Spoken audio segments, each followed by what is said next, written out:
1. You will hear some people talking about getting exercise. First, you have some time to look at questions 1 to 7.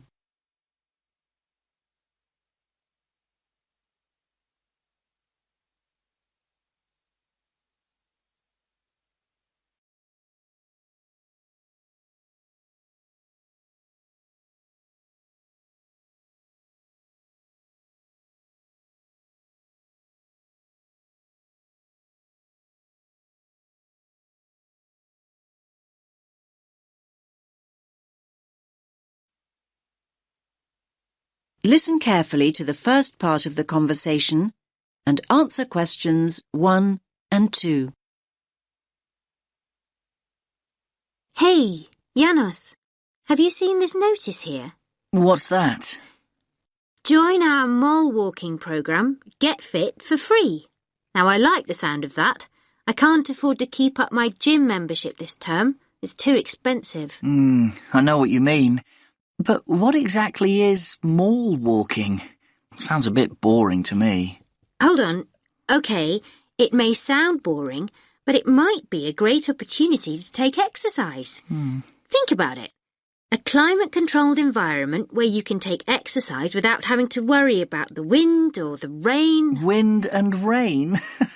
Have you actually looked at the weather outside? It's snow and ice out there. I only came into the mall to keep warm. Well, it is winter and we are in Canada after all. So just think, by mall walking we can exercise indoors instead of outdoors. Great. And another thing, we won't have to worry about the traffic.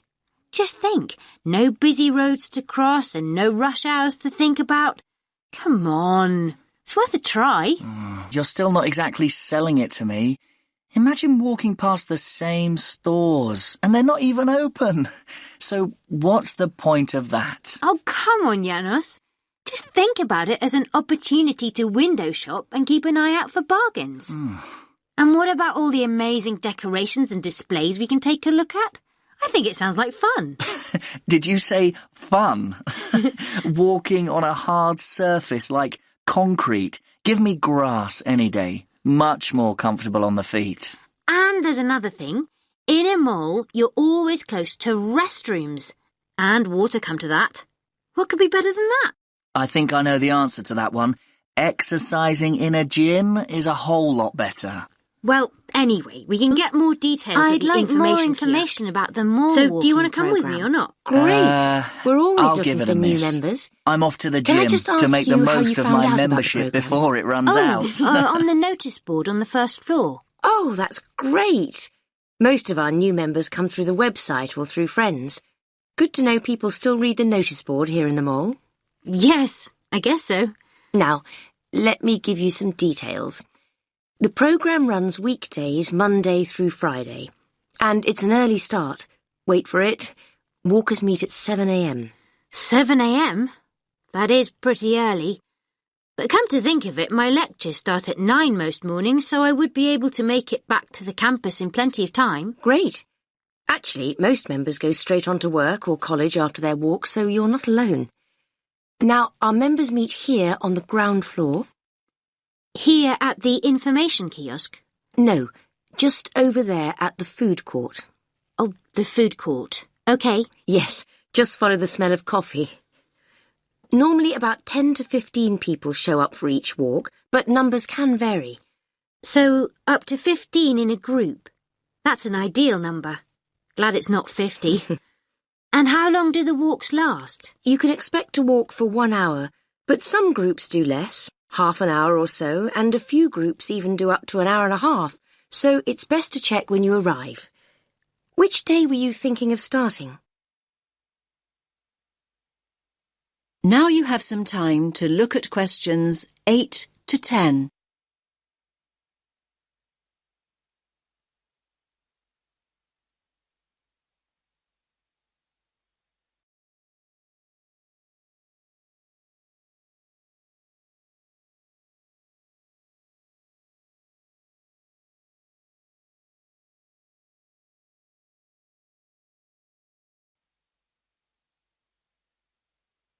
Now listen to the rest of the conversation and answer questions 8 to 10.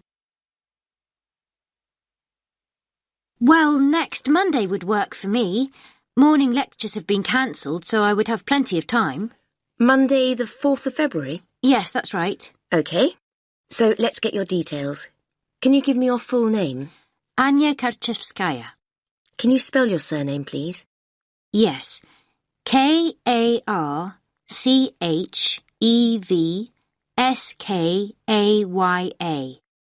And your address? Apartment 12, 2 Burlington Street. And a contact telephone number? 0757 634 5003. I'll just read that back. 0757 634 5003. Yes. Oh, by the way, new members receive a free gift when they join, and it's a much better gift than last year. We gave people badges, but they tended to lose them, and more recently we provided visors instead, but they weren't very popular. So this year we're giving new members T-shirts. That's great. What colour? Yellow. I've got plenty in stock, so you can collect yours on Monday. Thanks a lot.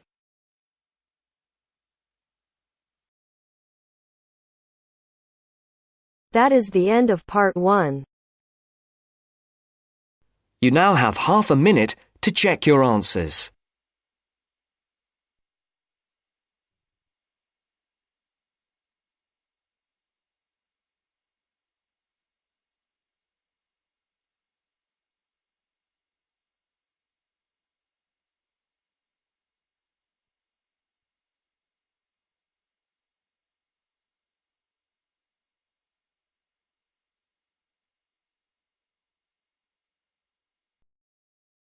Now turns to part 2. Part 2. You will hear the head teacher of a school giving a talk to parents about some new classrooms. First, you have some time to look at questions 11 to 14.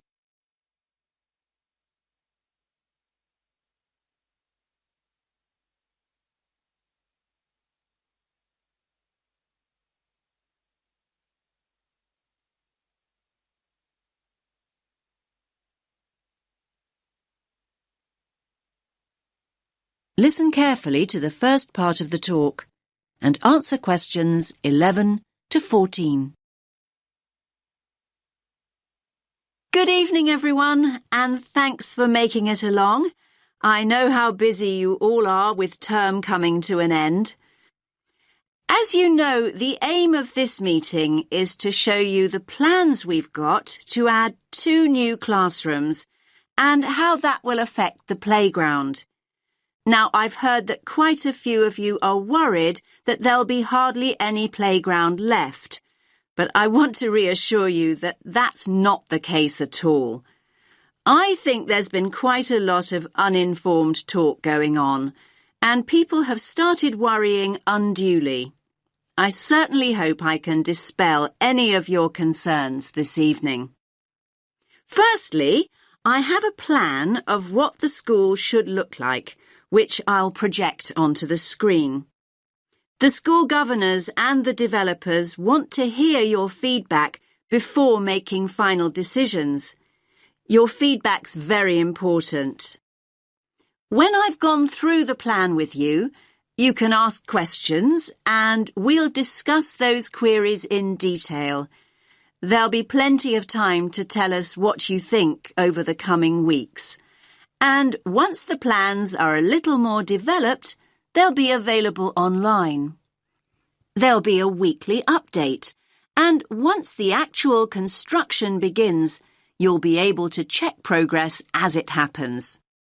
Personally, I'm very happy with where we've got to. I knew we had to have the extra space, but I must admit I worried long and hard about what we might have to sacrifice for it. The developers have certainly convinced me that we've made the right decision. You now have some time to look at questions 15 to 20.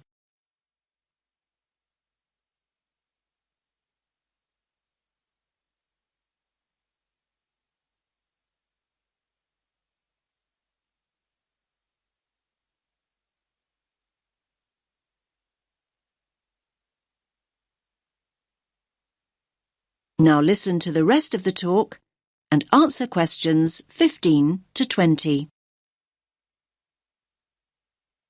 Right, can everyone see the plan now? Good. Let's start at the Balfour Road entrance, since that's where most of you come and go from. The Farley Road entrance and lower playground won't be affected at all. Now, as you come into the top playground, the 2 new classrooms will be on the right. There'll be a new gate and the steps down will be rebuilt. There'll be a ramp for disabled visitors too. On the plan here, only the parts of the building affected by the plans are shown. I'll explain why the hall is marked on later.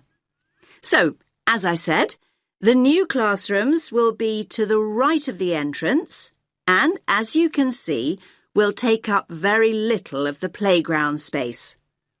We feel the Year 6 children need their own area away from the younger children. So, this one on the left of the 2 rooms will be the new Year 6 classroom. As you can see, there's no direct entrance from the playground. The plan is to include a small entrance area here from the playground for coats and boots and so on. Entrance to the classroom will be from that area. There'll also be an additional entrance to the hall from this cloakroom, so children will be able to get to the hall from 2 different directions, from inside the main building and from the new entrance area. I hope that's clear. Now, as you all know, the hall doubles up as the cafeteria at lunchtime. One of the rumours I heard was that we're planning to dispense with the cafeteria and open up a snack bar. I can categorically state that replacing healthy school meals with a snack bar is not remotely in our thoughts. The other new classroom, that's the one with the playground entrance here, is going to be an exciting new venture for us. That's because its principal use will be for the preschool and after-school clubs. More and more parents want that facility outside school hours, and we need a dedicated space to run these activities. I think there were also worries about the nursery school, though I'm not really sure why, to be honest with you. I can tell you now that the whole area on the other side of the main school building will be totally unaffected. The nursery will continue operating as it does now. There will be a couple of smaller constructions, modernisation work really, down here on the other side of the top playground. Cycling into school is getting more and more popular, so we're replacing the old bike sheds with a brand new bicycle bay. There'll be space for 60 bikes. The children's toilets will also be modernised, and the children will be able to enter them from inside the school building rather than from the playground as they do now. There'll be brand new staff toilets in that part of the building too, I'm pleased to say. So, I hope that's at least started to allay a few fears. Take a few minutes to look at the plan that I'll get out of the way. Then I'll answer a few questions if you have any. Does that make sense to you? That is the end of part 2. You now have half a minute to check your answers.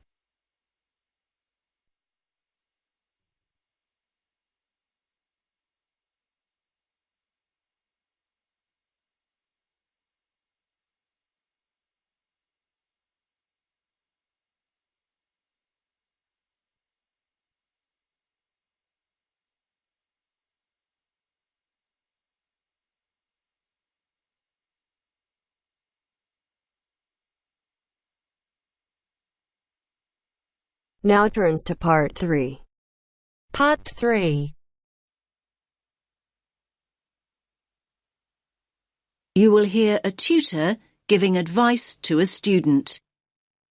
First, you have some time to look at questions 21 to 28.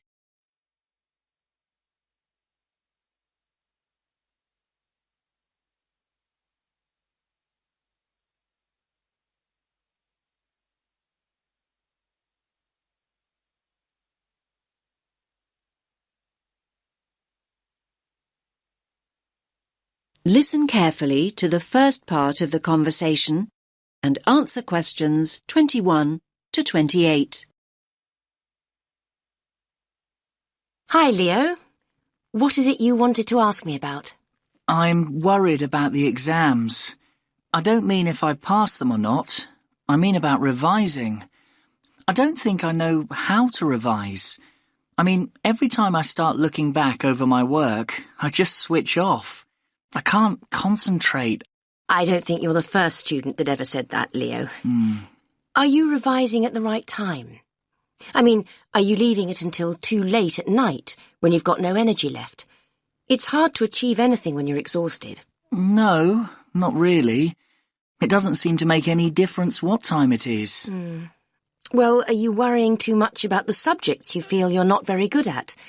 I mean, are you revising only what you find difficult? I guess I am doing that. Isn't that the best approach to revision? Not necessarily.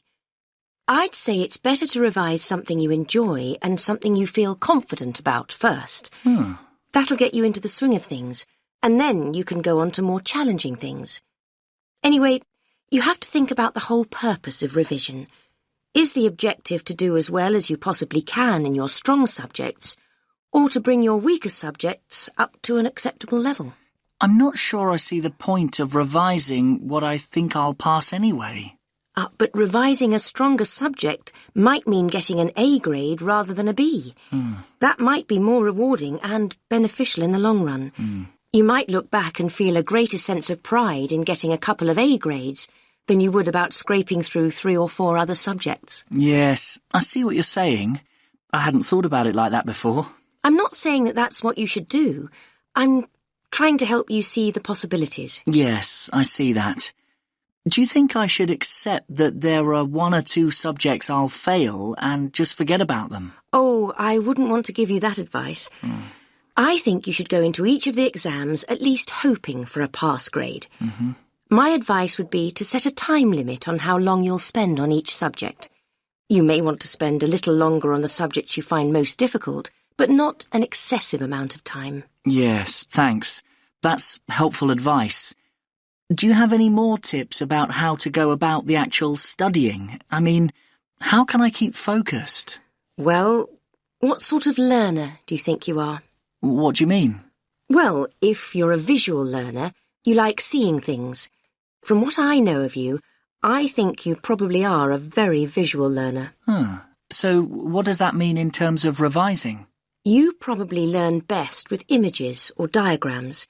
You could try organising information into tables or flowcharts. I do sometimes make mind maps. Good idea.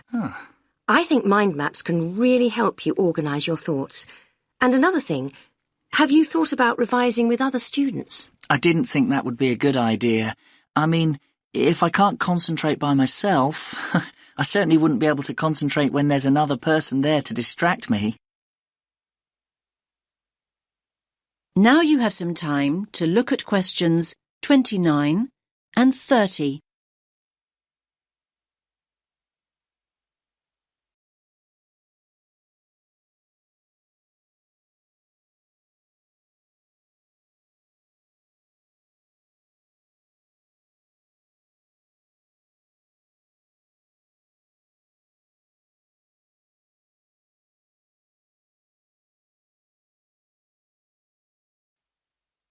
Now listen to the rest of the conversation and answer questions 29 and 30. That probably isn't true. Another person might help you focus. Lots of students get together with a friend, sometimes in groups, to revise. They usually work out some sort of structured procedure. Okay, I'll think about it. I guess with a friend you could test each other. I mean, revise for a while and then take it in turns to ask each other questions. Now you're thinking in the right direction. You could also write short summaries or essay introductions, say, and then read and comment on each other's work. Both positive and critical comments coming from a peer can be very helpful. There are all sorts of collaborative strategies and, apart from anything else, having company is so much nicer than struggling through alone. OK, you've given me a lot to think about. Thanks for your time. I feel much more positive than I did. I'm really glad to hear that. Coming to see me in the first place was very sensible. Do come back and tell me how things are going in a couple of weeks.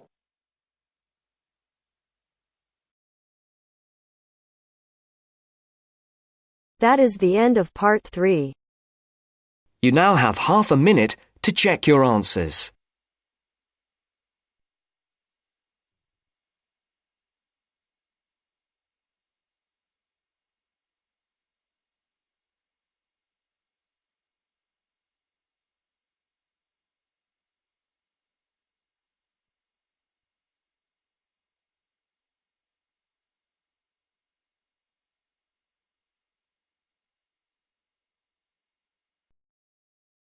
Now turns to part 4.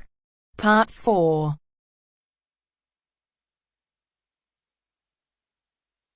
You will hear a woman giving a lecture about the positive effects of laughter. First, you have some time to look at questions 31 to 40.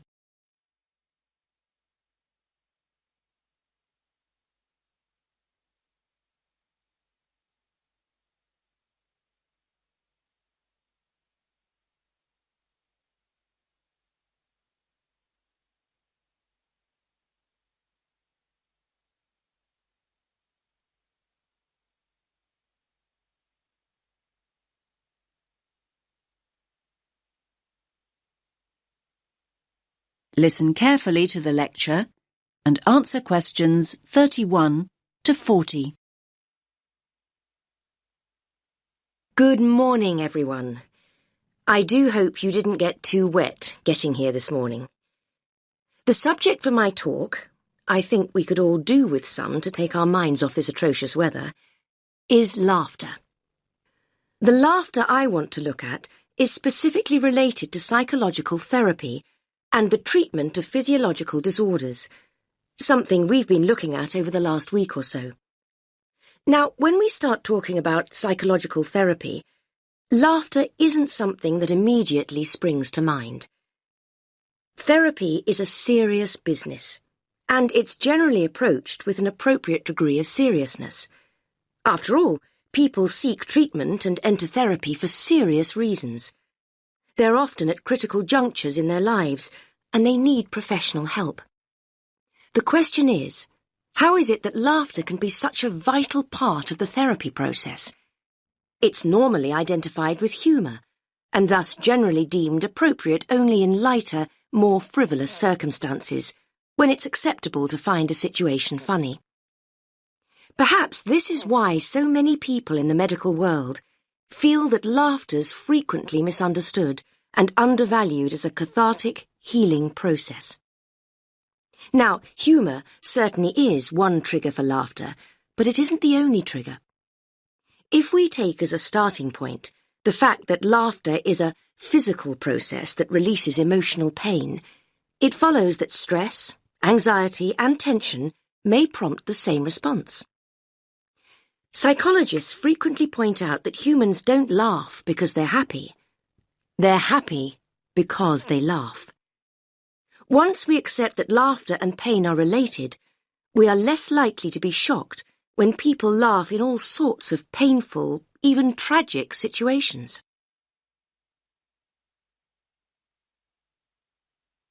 Cathartic psychotherapy utilizes laughter as an essential medium for healing emotional pain. It's specific to the release of anger, fear, and boredom. When people laugh, they free themselves of painful feelings. The amount of pain the body releases during a single burst of laughter is immeasurable, but we know that the body will keep discharging pain cathartically until there's no longer a need. The only obstacle to the process is the self-constraint we learn to impose on ourselves during our early years. We're taught the virtues of self-control from infancy, and any loss of that control during an emotional outpouring is discomforting. We fail to realize that when we lose control, we actually gain in many other ways. Our cultural preference for processing feelings cognitively, instead of feeling them physically, maintains and prolongs emotional distress. Patients who have had upbringings during which feelings were suppressed may have quashed their ability to laugh, cry, and become angry. Clinicians can help individuals regain these cathartic processes, enabling them to release deep-rooted emotions that may be an obstacle to happiness. Only now has research begun to validate the notion that emotions are stored in the body rather than the mind. Recently developed cathartic techniques allow practitioners to teach patients how to access their hidden emotions and release them. The more catharsis the patient experiences, the more rapidly he or she progresses through the healing process.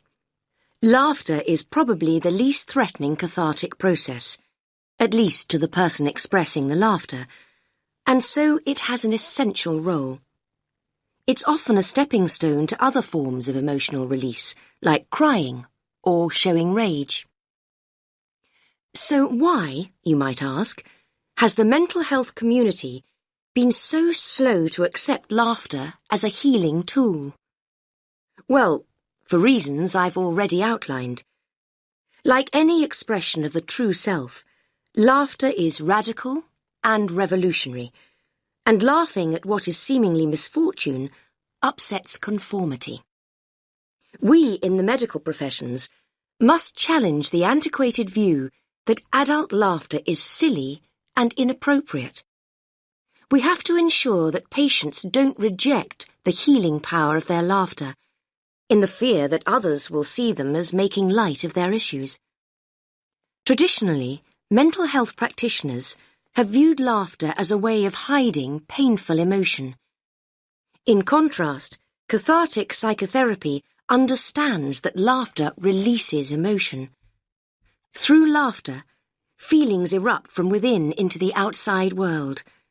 If people suppress laughter, they also stifle the release of pain. The catharsis of laughter doesn't change people's circumstances, but it does change the way people relate to those circumstances.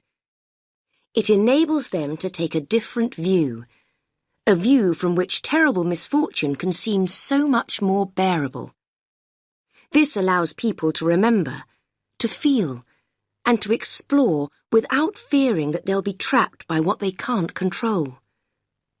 Life's most tragic events often have an essence of absurdity, and this can be the trigger point for laughter. Some people deal with emotional pain instinctively and come along to therapy already laughing and crying. There are many others, however, that need assistance. That is the end of part 4. You now have half a minute to check your answers.